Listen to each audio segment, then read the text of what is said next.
Hello everyone, it's me Uncle John. Today I am going to read S66067 Black Beauty by Anna Sowell. Chapter 1, My First Home. The first place I can remember well was a pleasant field with a pond of clear water in it. Trees made shadows over the pond and water plants grew at the deep end. On one side was another field.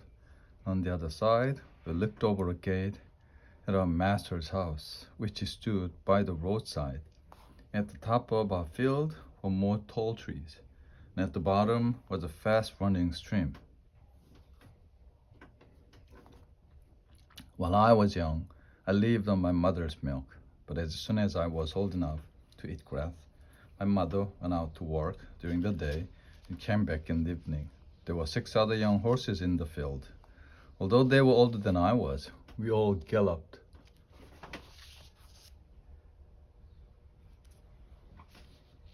together round the field and had great fun.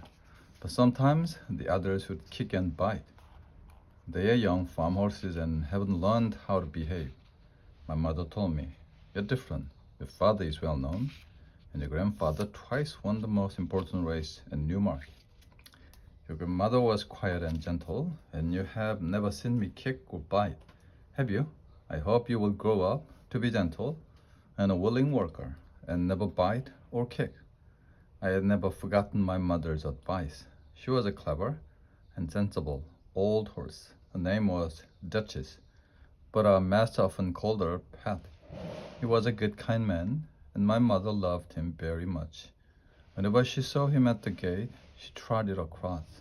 He used to pat her and say, "Well, old Pat, how's your little darky?" I was a dull black color, so he called me Darky. He sometimes brought a piece of bread for me or a carrot for my mother, and I think we were his favorites. When I was 2 years old, something happened, which I have never forgotten. It was early spring, and there was a light mist over the trees and fields. I and the other young horses were feeding at the lower end of the field when we heard the distant cry of dogs. The oldest among us lifted his head to listen. "There are the hounds," he said, and immediately raced off. The rest of us followed him to the top of the field, where we could see several fields beyond. My mother and another old horse were standing near. "They have found the hare," said my mother, "and if they come this way, we shall see the hunt." Soon the dogs were all racing down the field next to ours, making a loud yo yo yo sound at the top of their voices. After them came men on horses, some in green coats, and all galloping as fast as they could. Suddenly the dogs became silent and ran around with their noses to the ground. "They have lost the smell of the hare," said the old horse. "Perhaps it'll escape." But the dogs began their yo yo yo yo again and came at full speed towards our field. Just then a hare, wild with fear, ran towards the trees. The dogs jumped over the stream and ran across the field, followed by the huntsman. 6 or 8 jumped their horses over the stream, close behind the dog. Before the hare could get away, the dogs were upon her with wild cries. We heard a terrible scream, and that was the end of the hare.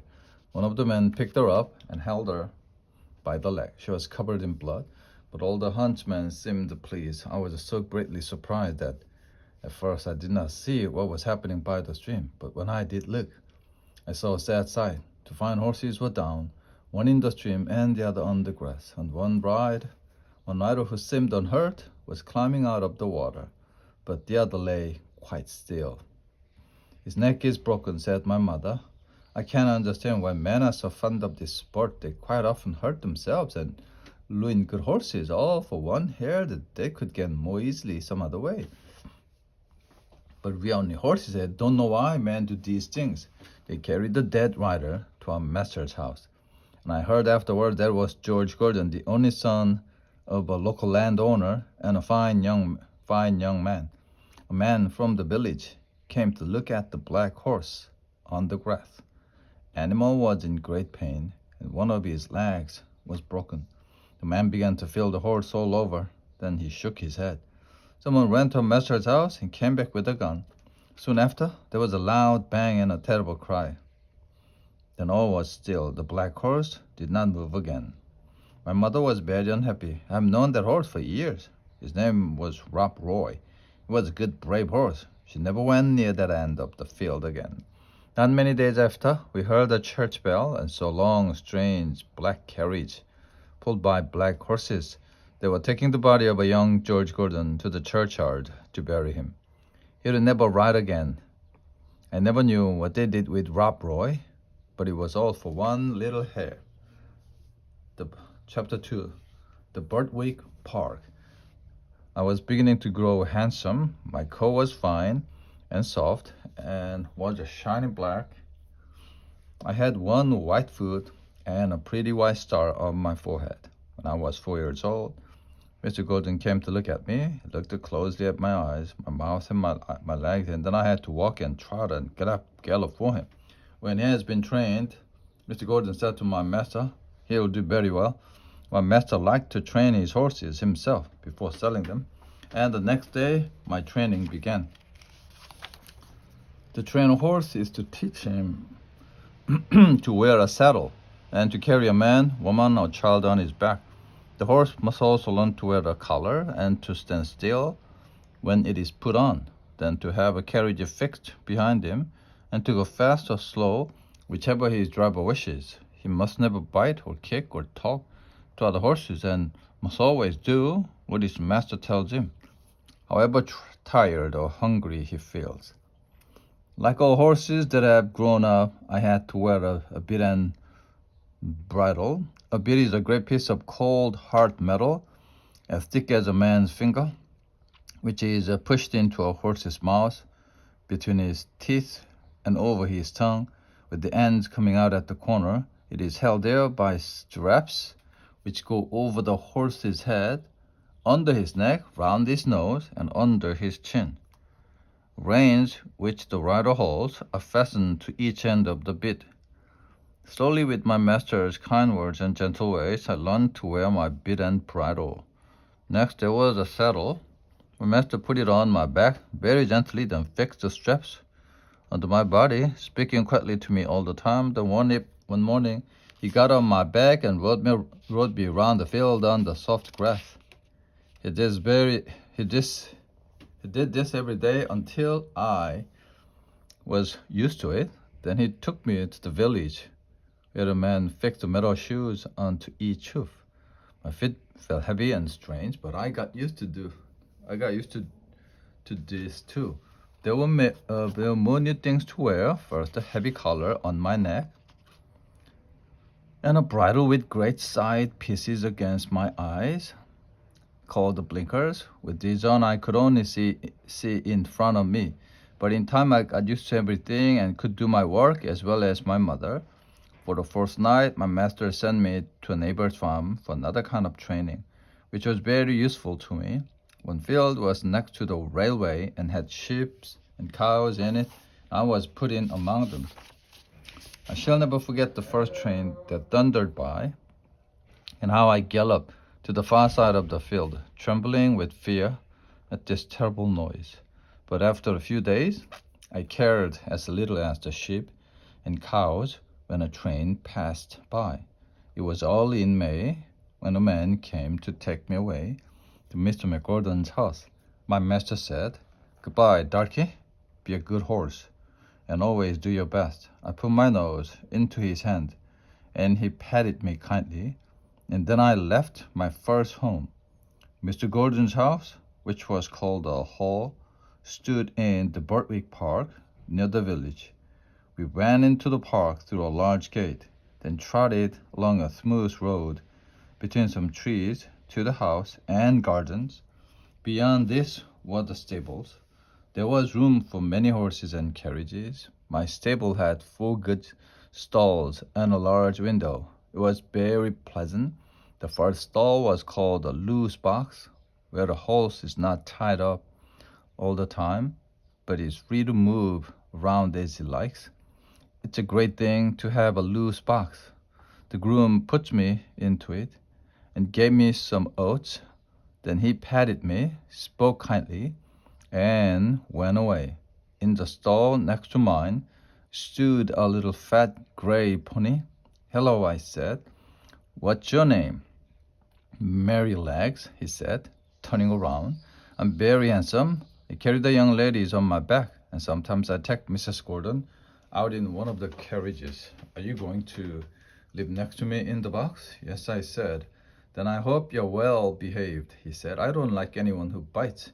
A horse's head looked over from the stall beyond. It was a tall brown mare, and she did not look pleased. "So it's you who has turned me out of my box," she said. "I'm sorry," I said, "but the man put me in here, so it is not my fault. I don't want to argue with anyone. I just wish to live in peace." Later, Merrylegs told me about the tall brown mare. "Ginger has a bad habit of biting people," he explained. "One day she bit James in the arm, and Miss Flora and Miss Jessie. The children were afraid to come into the stable. After that, if you don't bite, I hope they will start to come again." I told him I never bit anything except grass and could not understand why Ginger bit people. "No one was ever kind to her before she came here," said Merrylegs. "John and James do all they can to please her. And our master is never unkind. I am 12 years old, and I know that there isn't a better place for a horse all round the country than this. John has been here 14 years and is the best groom there ever was. And you never saw a kinder stable boy than James."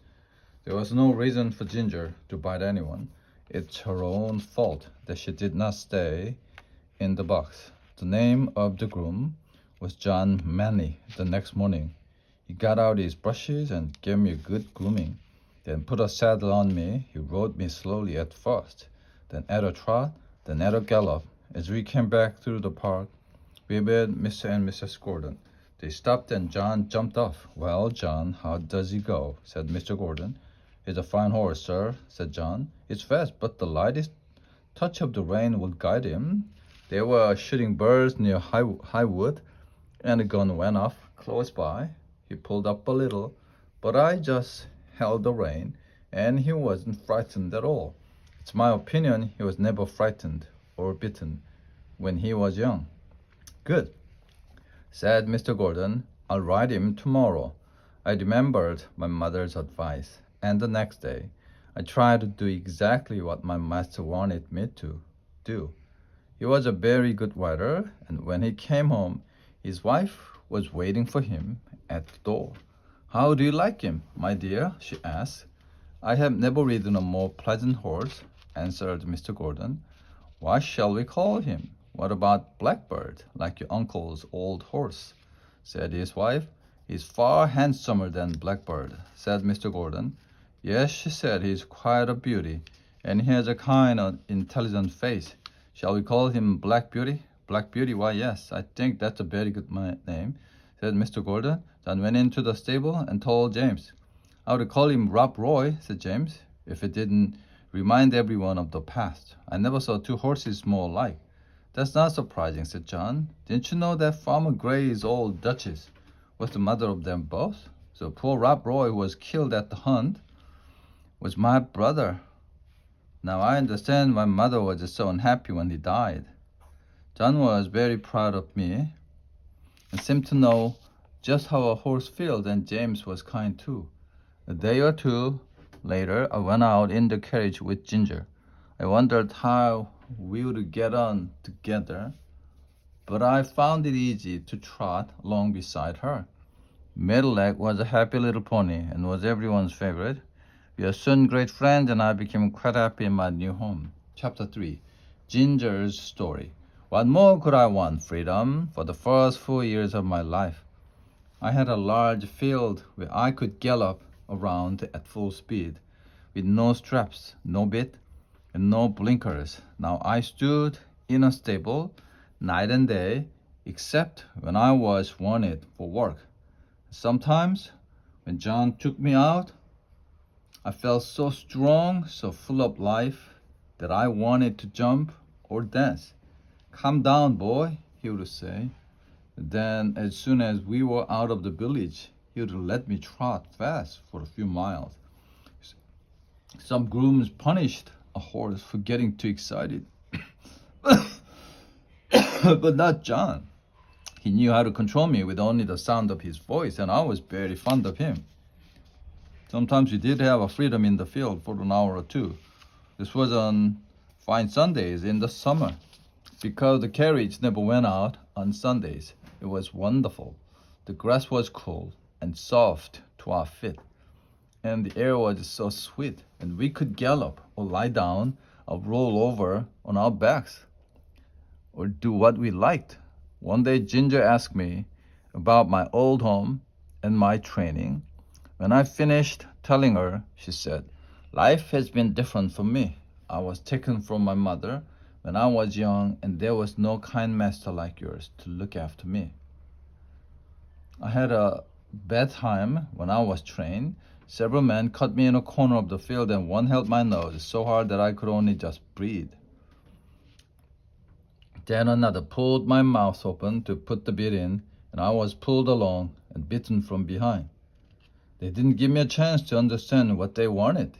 The old master, Mr. Ryder, knew about horses, but he gave up most of the business to his son, who was tall and strong but not gentle. They called him Samson, and he said that no horse could throw him out of the saddle. One day he made me run around the field on a long rein until I was very tired and miserable. The next morning he did the same again. Then he put a saddle and the bridle on me, and a new kind of bit into my mouth. The new bit was very painful, and I pulled away and stood up on my back legs, which made him very angry. He stayed in the saddle and beat me with a whip. But after the long and terrible battle, I threw him off and galloped to the other end of the field. I watched him go into the stable, but no one came to fetch me. Time went on, and the sun was very hot. I was hungry and very thirsty. At last, just as the sun was going down, the old master came out with some oats. He spoke kindly and held out the oats for me to eat, then patted me gently and looked at the blood on my sides. Samson had whipped me. "Poor girl," he said, and led me to the stable. Samson was there. "Keep out of the way," said the master. "You've done a bad day's work for this horse with your bad temper. A bad-tempered man will never make a good-tempered horse." He led me into my box and took off my saddle and bridle. Then he called for some warm water and gently cleaned the blood from my sides. After that, he often came to see me. But a man called Joe went on training me. He was quiet and thoughtful, and soon learned what he wanted. After my training, Ginger went on. I was bought by a dealer to match another horse of my color. But then we were sold to a man in London who drove us with a bearing rein, a rein to hold our heads up unnaturally high and to keep them there for hours and hours until the pain was terrible. We had to wear two bits instead of one. Mine was so sharp that it made my mouth bleed. Sometimes we waited for hours while our master or mistress was at parties or the theater, and if we weren't patient, the driver would whip us. "Didn't your master care about you at all?" I said. "Only about how we looked," replied Ginger. "He knew very little about horses." The driver told him I had a bad temper, but would soon get used to the bearing rein. I was willing to work and learn, but they were so cruel that it made me angry. Then I broke away from the carriage one day, and that was the end of that place. I was sold to another man, but he had a groom as bad-tempered as Samson. He hit me across the legs with his stable brush. If I didn't move quickly, I hated him. One day, when he made me angry, I beat him. He never came into my stall after that, and I was soon sold again. A dealer heard of me and said he thought he knew one place where I should do well. "It's wrong for a fine horse to go bad like that," he said, "and I was brought here. Not long before you came. Of course, it's very different here, but who knows how long it'll last. I've decided that all men are my natural enemies." I was sorry for Ginger, but as the weeks went on, she became happier and more gentle. "I do believe Ginger is getting quite fond of me," James said one day. She'll be as good as Black Beauty one day, replied John. The kindness is all she needs, poor thing. Chapter 4 Kindness and Cruelty. A neighbor of the Goldens, Mr. Bloomfield, had a large family of boys and girls who often came to play with Miss Jessie and Miss Flora. One of the girls was the same age as Miss Jessie. Two of the boys were older, and there were several little ones. Whenever they came, the children loved to ride Meadowlegs. One afternoon, when they were visiting, James brought Meadowlegs in and said, "Now behave yourself." "What did you do, Meadowlegs?" I asked him. "Those young people didn't seem to know when I was tired," he said. "So I just threw them off backwards. It was the only thing they could understand." "You threw the children off," I said. "Oh no, did you throw Miss Flora or Miss Jessie?" "No, of course not. I'm quiet and careful with them. And with the little ones, I'm the best friend and writing teacher those children have. It's not them, it's the boys," he said. "The other children rode me for nearly 2 hours, then the boys rode me, one after the other, for an hour, hitting me with the stick. I didn't get annoyed, but I did get tired, so I stopped once or twice to let them know. But boys think a horse is like a machine and can go on as long as and as fast as they want it to. They never think that we get tired." As one was whipping me, I stood up on my back legs and he fell off. He got on again, I did the same. Then the other boy tried and I put him down on the grass. They're not bad boys and don't mean to be cruel, but they have to learn. When they told James, he was angry to see those big sticks and told the boys not to use them again. "I would give those boys a good kick," said Ginger. "I know you would," said Meadowlegs, "but they expect me to look after those children, and they expect me to be a good temper, and I will be. You never had a place where they were kind to you, Ginger.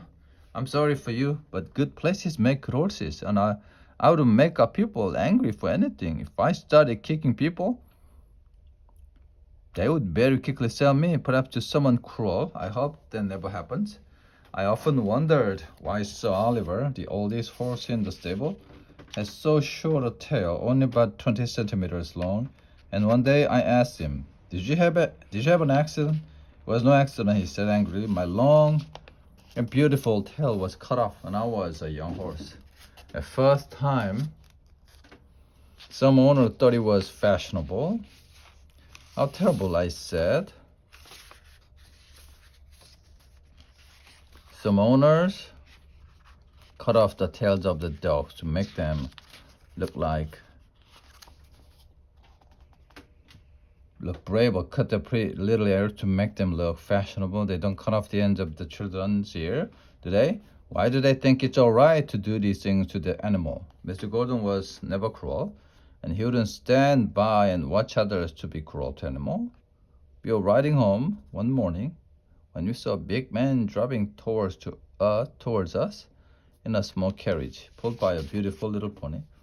As he got to the park gate, the pony turned towards them. Without warning, the man pulled the pony's head round so roughly that the little animal almost fell over. Then he began to whip the pony angrily. The animal tried to move forward, but the man held it back and continued to whip it. "Sawyer!" shouted my master. The man looked up. He was a builder who often came to the park to do work. "He's too fond of going his own way," he told my master. He's not supposed to turn in through your gate. The road is straight on." "You often drive that pony to my house," said my master. "It only shows that the horse is intelligent and remembers these things. How could he know you weren't going there today? I've never seen a horse beaten so cruelly or with so much anger. What will people think of you, Sawyer, as well as hurting the horse? You hurt your own good name. Do you want people to think of you as a cruel, bad-tempered man?" We went home slowly, and I could tell by his voice that the master was unhappy at what we had seen. Chapter 5 The Storm. One day in the autumn, my master had to go to a distant town on business. John harnessed me to the carriage, and the three of us went off. There had been a lot of rain, and the wind was very strong. When we came to the river, the water was so high. It nearly reached the wooden bridge, and many of the fields were under water. In one low part of the road, the water was halfway up to my knees. We got to the town, and the master's business took a long time. It was late in the afternoon when we started back for home. The wind was much stronger, and as we drove through a wood, I heard my master say, "I have never been out in a storm as bad as this, John." Indeed, I thought so too. Hearing the terrible noise of that wild wind in the tree, "I wish we were out of this wood," said my master. "Yes, sir," agreed John. "We don't want one of those branches coming down on top of us." But just as he finished speaking, there was a great noise of wood breaking, and a big tree came crashing down to the other small trees and fell across the road right in front of us. I was very frightened and I stopped immediately. But I didn't turn round or try to run away. John jumped out, quickly ran to my side. "What can we do now, John?" said my master. "You can't drive over the tree or get round it, sir," said John. "We'll have to go back to the crossroads and take the longer road round to the wooden bridge. It'll make us late, but the horse isn't tired." It was nearly dark when we got to the wooden bridge. We could see water over the middle of it, but this often happened when the river was high. But the moment my feet touched the first part of the bridge, I was sure something was wrong, and I stopped suddenly. "Go on, Beauty," said my master, and he touched me with the whip. I did not move, so he hit me sharply, but I would not go forward. "There's something wrong," said John, and he jumped from the carriage and began to look round. He tried to lead me forward. "Come on, Beauty, what's the matter?" Of course I could not tell him, but I knew the bridge was not safe. Just then a man ran out of the house on the other side of the bridge. "Stop, stop," he cried. "What's the matter?" shouted my master. "The bridge is broken in the middle," said the man, "and part of it was carried away. If you come across, you'll fall in the river." "Thank you, Beauty," John said to me, and turned me gently round to the right-hand road by the riverside. It got darker and the wind got quieter as I trotted towards home by another, much longer road. The two men were quiet for some time, but then my master spoke. "We are very close to drowning in that river, John. Men may be clever enough to think of things for themselves, but animals know things without thinking, and that's often saved a man's life, as it has ours tonight. People don't realize how wonderful the animals are, nor do they make friends with them as they should. When we arrived back at the Berwick Park, the mistress ran out to meet us. I've been so worried," she said. "Are you all right? Did you have an accident?" "We nearly did," said my master, "but Black Beauty was cleverer than we were and saved us all from drowning." One morning, early in December, the master came to the stable with a letter in his hand, looking very serious. "Good morning, John," he said. "Tell me, does James work hard? Do what you tell him to do?" "Yes, sir, always." "And he doesn't stop work when your back is turned?" "Never, sir." "And if he goes out with the horses, does he stop to talk to friends or go into houses where he has no business, leaving the horses outside?" said the master. "No, sir. And if anybody has said that about James, I don't believe it. I never had a pleasanter, more honest young man in this stable." The master smiled and looked across at James, who was standing by the door. "James, I'm glad John's opinion of you agree with my own. I have had a letter from my wife's brother, Sir Clifford William. He wants me to find him an honest young groom who knows what he is doing. The man who drives his carriage is getting old, and needs a young man who will work with him, be able to do his job one day." "How old are you?" 19 next May, sir," said James. "That's young. What do you think, John?" "It is young, sir, but he's tall and strong. He doesn't have much experience of driving, but he has a light touch and a quick eye." "Well, James, talk to your mother at dinner time and let me know what you want to do." A few days later, it was agreed that James would go to Clifford Hall in a month or 6 weeks, and for the next few weeks he drove the carriage. We went in and out of town, through busy streets and to the railway station, where the road was narrow and there were lots of other carriages hurrying to and from the station. Then my master and mistress decided to visit some friend who lived about 75 kilometers from our home. You can drive us, James, said my master. At the end.